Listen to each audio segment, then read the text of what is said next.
નમસ્કાર, જોહાર. હું છું સન ઓફ આદિવાસી અને આજે વાત કરીશું આપણે ચેતર વસાવાની 2 જુલાઈએ જે જનસભા યોજાવાની હતી એના સમર્થનમાં યોજાવાની હતી. તે જ દિવસે હાઈકોર્ટ દ્વારા શકુંતલાબેનને એટલે 18 દિવસના જે બાળક સાથે લઈને જેલમાં ગયા હતા એ બેનને જામીન મળી ગયા છે અને બપોર સુધીમાં હાઈકોર્ટના સરકારી વકીલનું નિવેદન આવ્યું. પણ સરકારી વકીલના નિવેદનની સાથે જ ગોપાલ ઇટાલિયાએ આક્ષેપ શરૂ કર્યા અને આક્ષેપ તમે જોશો તો તમને પણ લાગશે કે હકીકત સાચી છે. પણ આક્ષેપ શું છે, ગોપાલ ઇટાલિયા શું કહે છે, હાઈકોર્ટના વકીલ શું કહે છે એ એકવાર સાંભળીએ. મહિલા કન્વિક્ટને 18 દિવસનું નવજાત બાળક હતું. એટલે એ જે બાબત છે એ જ્યારે સરકારના ધ્યાન પર આવી ત્યારે ગુજરાત સરકારના માનનીય મુખ્યમંત્રી શ્રી ભૂપેન્દ્ર પટેલ સાહેબ તથા માનનીય નાયબ મુખ્યમંત્રી શ્રી હર્ષભાઈ સંઘવી સાહેબે સંયુક્ત નિર્ણય એવો લીધો કે મહિલા આરોપી જ્યારે પણ જામીન અરજી કરે ત્યારે સરકાર તરફે એનો કોઈ પણ જાતનો વિરોધ કરવાનો નથી.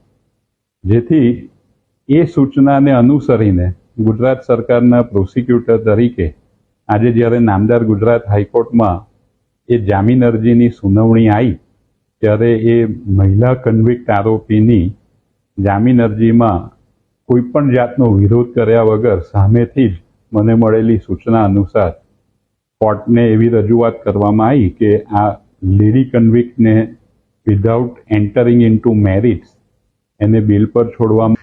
એટલે ગુજરાતની હાઈકોર્ટના માનનીય સરકારી વકીલ શ્રી એવું જણાવે છે કે ભૂપેન્દ્રભાઈ અને હર્ષ સંઘવીએ સીધી સૂચના હાઈકોર્ટના સરકારી વકીલ સાહેબ શ્રીને આપી અને વકીલ સાહેબ શ્રીએ હર્ષ સંઘવી અને મુખ્યમંત્રીની સૂચના પ્રમાણે કોર્ટમાં કામ કર્યું, જેના કારણે શકુંતલાબેનને જામીન મળી ગયા.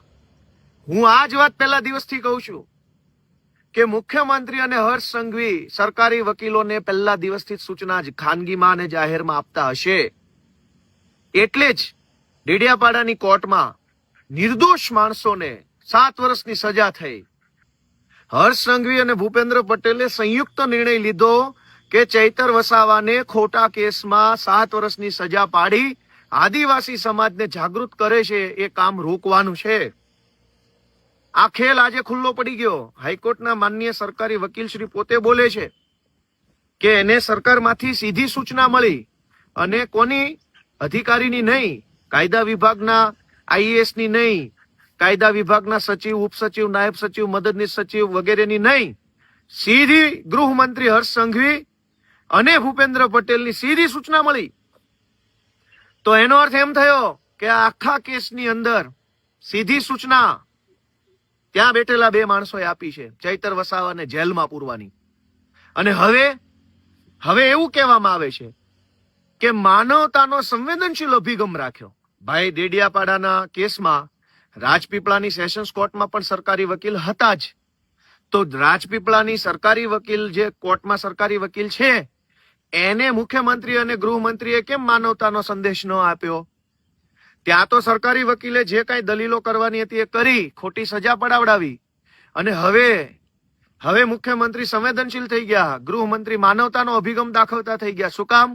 કેમ કે આજે ડેડિયાપાડાના પીઠા ગ્રાઉન્ડમાં 1 લાખ આદિવાસીઓ એકઠા થયા ને એટલે માનવતા યાદ આવી.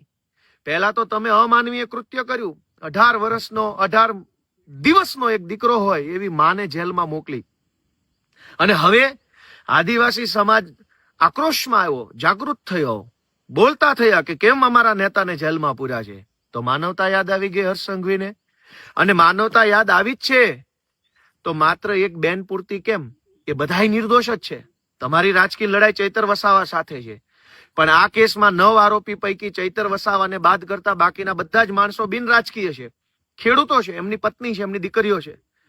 તમને માનવતા જ યાદ આવી તો બાકીના બધા લોકોને કેમ જેલમાં પૂરી રાખ્યા છે? હર્ષ સંઘવી અને ભૂપેન્દ્રભાઈ પટેલને એટલી જ વિનંતી, અને ગુજરાતભરના આદિવાસી સમાજને મારી તો એટલી વિનંતી છે કે આખો રાજકીય કેસ છે, આખો રાજકીય સ્ટન્ટ ઉભો કરવામાં આવ્યો છે. આજે હાઈકોર્ટના સરકારી વકીલ શ્રી જે બોલ્યા છે એનાથી સાબિત થઈ ગયું કે આખા કેસની અંદર મુખ્યમંત્રી અને ગૃહમંત્રીને શરૂઆતથી લઈ અંત સુધી બધી માહિતી છે. ગુજરાતના મુખ્યમંત્રી અને નાયબ મુખ્યમંત્રીની સલાહથી સરકારી વકીલે કોઈ પણ આર્ગ્યુમેન્ટ નથી કરવાની જો 18 દિવસના બાળકની માતા જામીન અરજી મૂકે છે તો. હવે કહ્યું છે કે સંવેદનશીલ બની છે સરકાર અને આ નિર્ણય લીધો છે, ત્યારે ગોપાલ ઇટાલિયાએ જે આક્ષેપ લગાવ્યા છે એ કંઈક અંશે સાચા હોય એવું પણ દેખાઈ રહ્યું છે. કારણ કે જ્યારે વાત આવે છે 18 દિવસના બાળકની ત્યારે ડેડિયાપાડા કોર્ટમાં પણ એ 18 દિવસનું જ હતું, જ્યારે છૂટ્યું ત્યારે એ 28 દિવસનું થયું છે. તો ત્યારે સરકારને કે કોર્ટને કે કોઈક બીજાને ખબર નહોતી કે આ બાળકને 18 દિવસના બાળકને જેલમાં મોકલાવશું. પછી સરકાર સંવેદનશીલ બની અને કહ્યું છે કે સરકારશ્રીના આદેશ મુજબ તો કોર્ટ સરકાર ઉપર ચાલે છે. એ પ્રશ્ન લોકોના મગજમાં પણ ઊભા થયા છે અને ગોપાલ ઇટાલિયાની વાત સાંભળીને તમે શું કહેશો, તમને શું લાગે છે, કોમેન્ટ જરૂર કરજો.